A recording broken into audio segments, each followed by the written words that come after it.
Olá, tudo bem? Mais um vídeo da Educa Mais Apoio Escolar. No dia de hoje, iremos tratar a respeito de português. E eu lembro muito bem que eu entreguei uma atividade para vocês. Qual é a atividade? Essa aqui. Essa atividade, ela trata a respeito do gênero conto e sobre linguagens verbais e não verbais. E também trata a respeito do uso das pontuações. Bem, quando eu entreguei esse conteúdo para vocês, esse exercício, ele apresenta a respeito do texto sobre dominando o temperamento.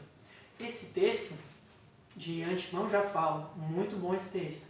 Por isso que eu passei para vocês refletirem.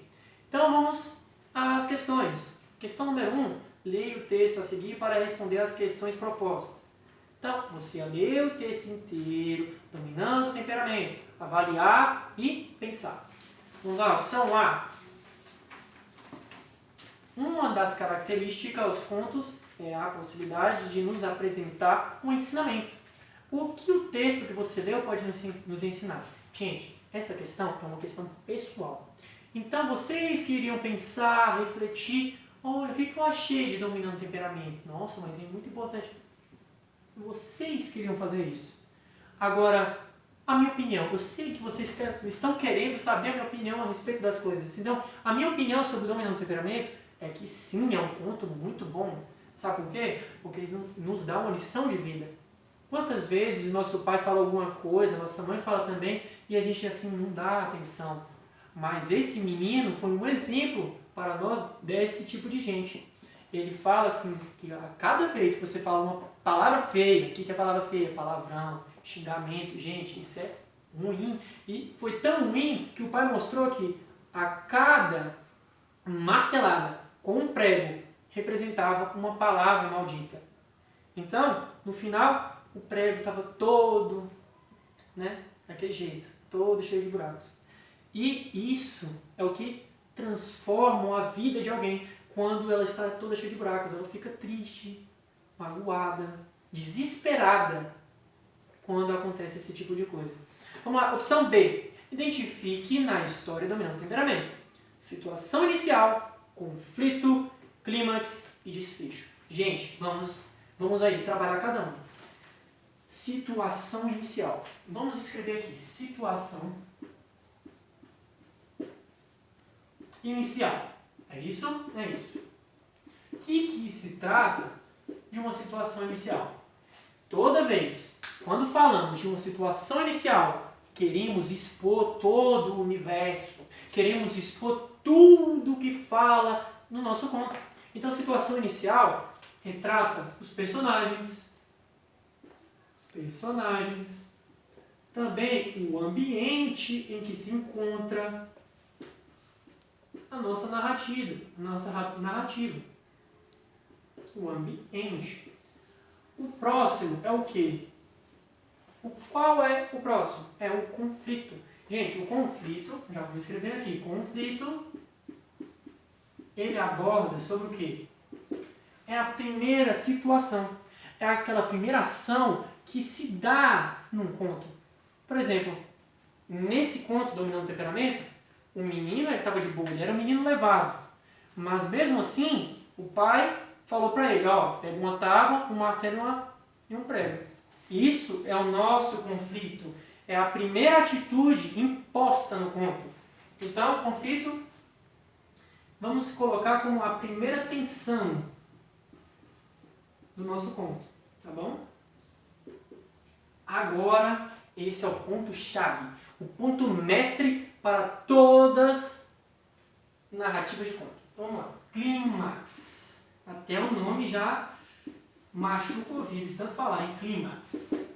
Clímax é o ponto-chave, o ponto alto, o ponto que mais a pessoa tem fervor. Então vamos lá. Quando a gente trata do conto, esse mesmo, de dominando o temperamento, o que acontece no clímax? O menino levado, ele faz aquilo que o pai falou. E o que aconteceu depois? Oh, meu pai do céu. O menino pregou demais lá, porque ele falou muito palavrão, xingou demais. E aí, ele avaliou aquilo que aconteceu. E ele parou de fazer. Então, isso é o nosso clímax. É o ponto alto é o ponto-chave do nosso texto. Vamos colocar ponto alto. É a situação mais marcante. Então, mais marcante.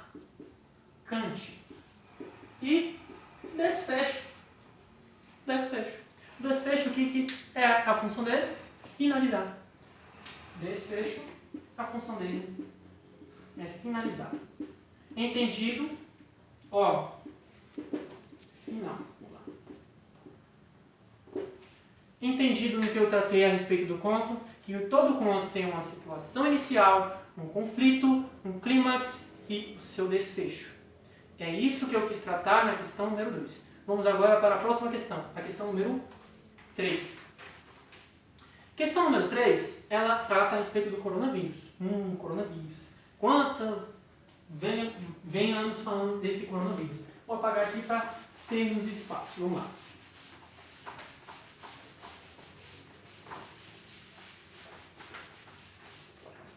O coronavírus. Aí aqui eu peço a vocês que anexem informações em que apareçam linguagem verbal, linguagem não verbal e linguagem mista. Gente, vamos pensar. O que é linguagem verbal? O que é linguagem mista? O que é linguagem não verbal? O que é isso, professor? Me explica aí. Linguagem verbal. Primeiro, é a nossa verbal. A nossa verbal é aquilo, tudo que é verbalizado. Olha, o nome já lembra. Verbalizado é o que? Falado. Lembra? Também isso aqui, verbal, lembra verbo. E verbo representa o quê? Ação. Então, tudo que gera uma ação através da fala é o verbal. Então, ação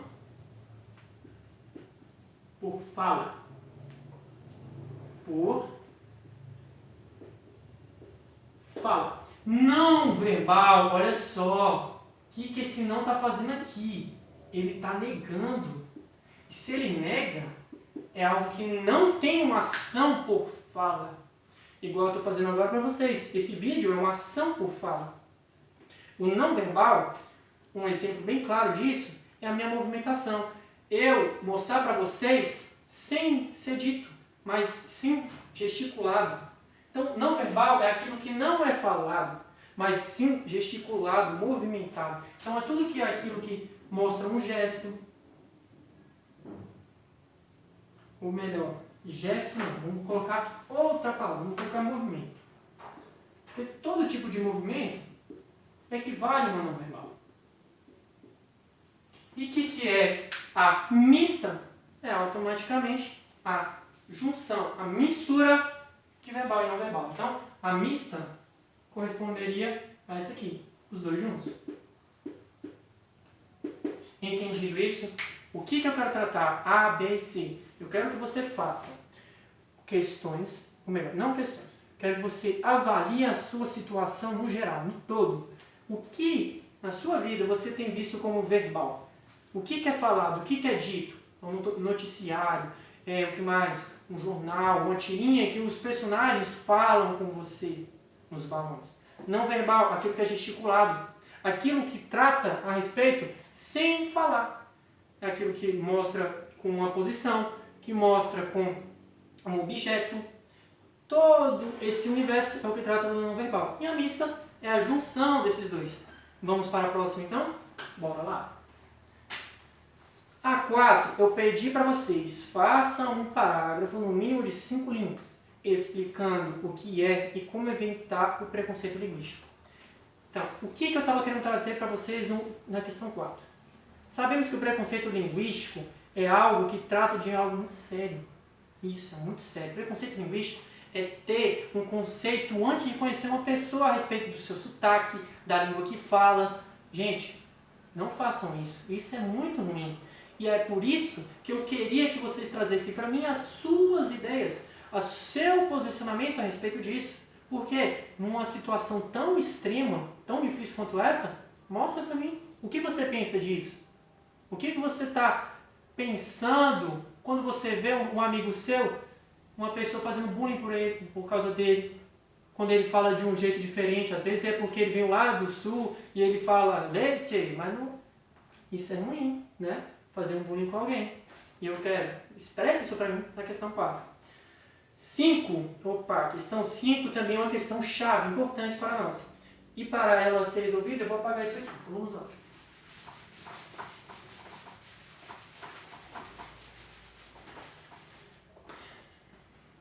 Questão 5. Sobre o tema Páscoa. Que delícia. O que lembra Páscoa? Opa, chocolate. Escreva a frase em que apareçam os seguintes pontos. A. Ponto de exclamação. B. Ponto de interrogação. C. Aspas. D. Reticência. E. 2 pontos. Então, o primeiro é o ponto de exclamação. Deixa eu explicar aqui para vocês o que é cada um. Eu vou fazer nesse exato momento frases. Frases que relembram a ideia do que é cada um. Ponto de exclamação. Ponto de exclamação, o símbolo dele. Pan. Isso aqui. O que é uma exclamação? Uma pessoa que exclama, uma pessoa que está gritando, uma pessoa que pede alguma coisa muito alto, que está muito animado. No exemplo sobre Páscoa, o que seria algo de uma pessoa muito animada? Mãe, eu quero chocolate. Não, vamos falar assim, mãe, me dá um chocolate.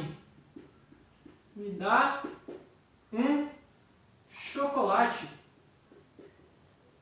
Então, toda vez que eu trato de ponto de exclamação, coloco esse símbolo aqui.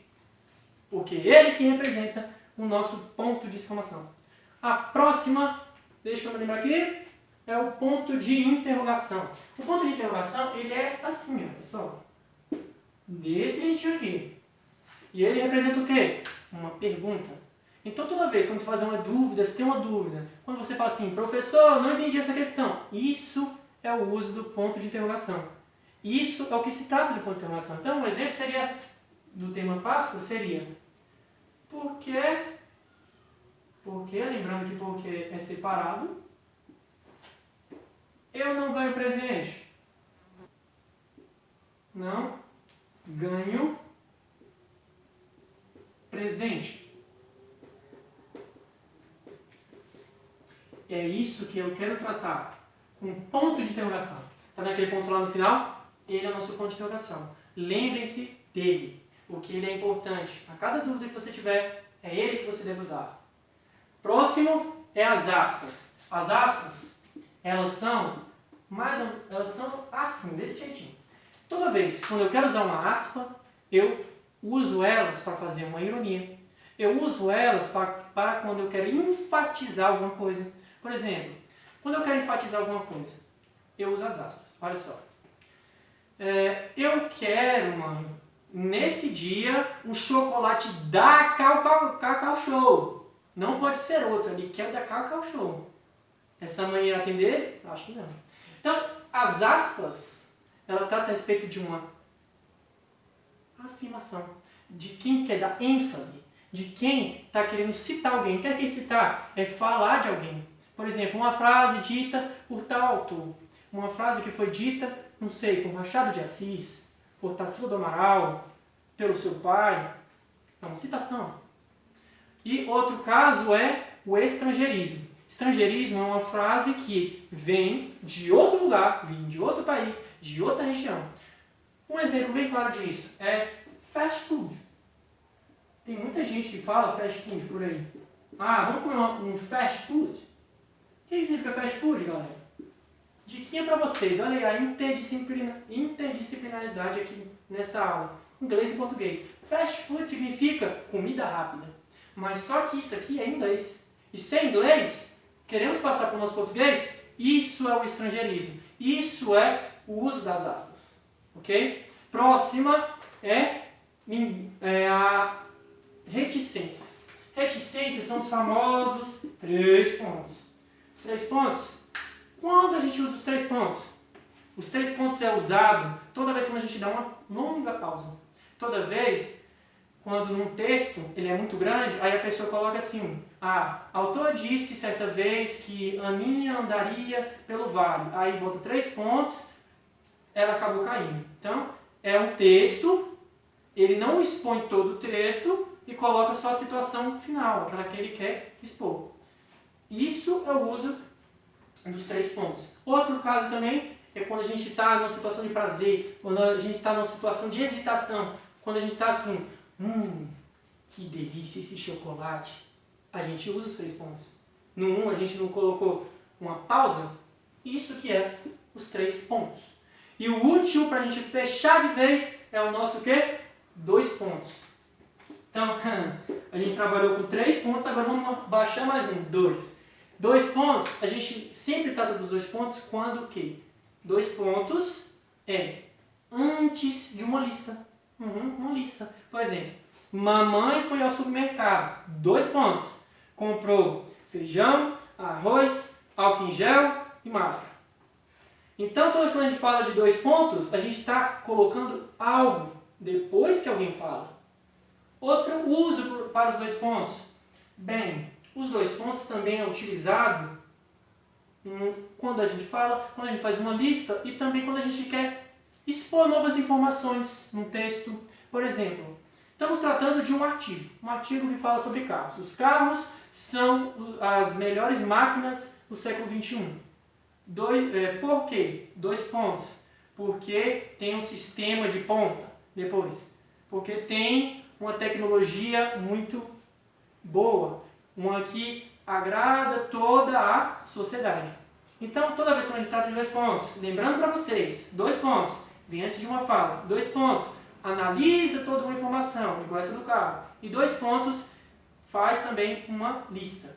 Então, era isso que eu quero tratar a vocês nesse exercício. Obrigado pela atenção e a gente se vê na próxima.